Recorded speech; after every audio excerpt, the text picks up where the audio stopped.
7 ঘন্টা পর যান চলাচল স্বাভাবিক হয়েছে চট্টগ্রাম কক্সবাজার মহাসড়কে। পটিয়া থানার ওসিকে প্রত্যাহার ও শিক্ষার্থীদের উপর হামলায় জড়িত পুলিশ সদস্যদের বিচারের দাবি মানার আশ্বাসে অবরোধ তুলে নেয় বৈষম্য বিরোধী ছাত্র আন্দোলন ও এনসিপির নেতাকর্মীরা। তবে দাবি না মানলে বৃহস্পতিবার চট্টগ্রাম ব্লকেডের ঘোষণা দিয়েছেন তারা। এদিকে থানায় ঢুকে ভাঙচুর ও আইনশৃঙ্খলা পরিস্থিতির অবনতি ঘটানো অপ্রত্যাশিত বলছে পুলিশ। সিসিটিভি ফুটেজটি মঙ্গলবার রাত 9টার। এতে দেখা যায় রাঙ্গামাটি জেলা ছাত্রলীগ নেতা দীপঙ্কর তালুকদারকে আটক করে পটিয়া থানায় নিয়ে যায় বৈষম্য বিরোধী ছাত্র আন্দোলনের কয়েকজন। তবে মামলা না থাকায় পুলিশ তাকে গ্রেপ্তারে অসম্মতি জানায়। এর পরপরই শুরু হয় দুপক্ষের হাতাহাতি। থানায় জড়ো হয়ে স্লোগান দিতে থাকেন সংগঠনটির নেতারা। এক পর্যায়ে তারা সংঘর্ষে জড়ায় পুলিশের সাথে। শিক্ষার্থীদের অভিযোগ, লাঠিচার্জে আহত হয় 15 থেকে 20 জন। জুলাই কেন্দ্রিক স্লোগানগুলো দেওয়ার ফলে সাথে সাথে পুলিশ উত্তেজিত হয়ে ওদের 8 থেকে 10 জনকে গ্রেপ্তার করে।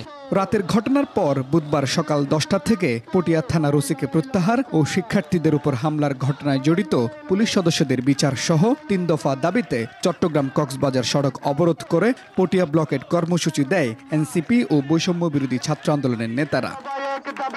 অবরোধে বন্ধ হয়ে যায় যান চলাচল। ভোগান্তিতে পড়েন যাত্রী ও পরীক্ষার্থীরা।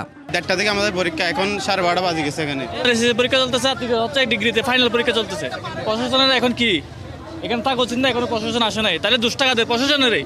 এদিকে পুলিশের অভিযোগ, সেখানে মব তৈরি করা হয়েছিল। ওই ঘটনায় বৈষম্য বিরোধী ছাত্র আন্দোলনের কয়েকজনকে আটক করা হলেও পরে তাদের ছেড়ে দেওয়া হয়। একটা যৌক্তিক আবদার নিয়ে যখন থানায় যাওয়া হয় তখন এটাকে যদি আপনার মব বলেন তাহলে এটা খুবই অপমানজনক। বেলা 3টার দিকে আন্দোলনকারীদের সাথে কথা বলে প্রশাসন, তবে তাদের আশ্বাসেও সড়ক ছাড়েনি তারা। আন্দোলনকারীদের অভিযোগ, মবের কথা বলে পুলিশ প্রকৃত ঘটনা আড়াল করার চেষ্টা করছে। জনগণ যখন একটা ফেসিসদেরকে প্রতিহত করার জন্য, ফেসিসরা কোনো ষড়যন্ত্র করছে, সেটাকে প্রতিহত করার জন্য ওই ফেসিসকে ধরে পুলিশের হাতে তুলে দেয়, পুলিশকে এটাকে মব বলতে চাই। দাবি মানা না হলেও প্রায় 6 ঘন্টা পর সন্ধ্যা 7টায় সড়ক অবরোধ তুলে নেয় আন্দোলনকারীরা। তবে রাতের মধ্যে দাবি মানার আলটিমেটাম দেন। দাবিটি বাস্তবায়ন না হয় তাহলে আগামীকাল সকাল 10টা থেকে পুরো চট্টগ্রামে আমাদের ব্লকেড কর্মসূচি চলবে। এদিকে থানায় ঢুকে ভাঙচুর ও আইনশৃঙ্খলা পরিস্থিতির অবনতি ঘটানোকে অপ্রত্যাশিত বলছে পুলিশ। থানার নিরাপত্তা নিশ্চিত করা, থানার কাস্টডিতে যে সমস্ত লোক আছে তাদের নিরাপত্তা নিশ্চিত করা, এগুলো তো ওসির কাজ।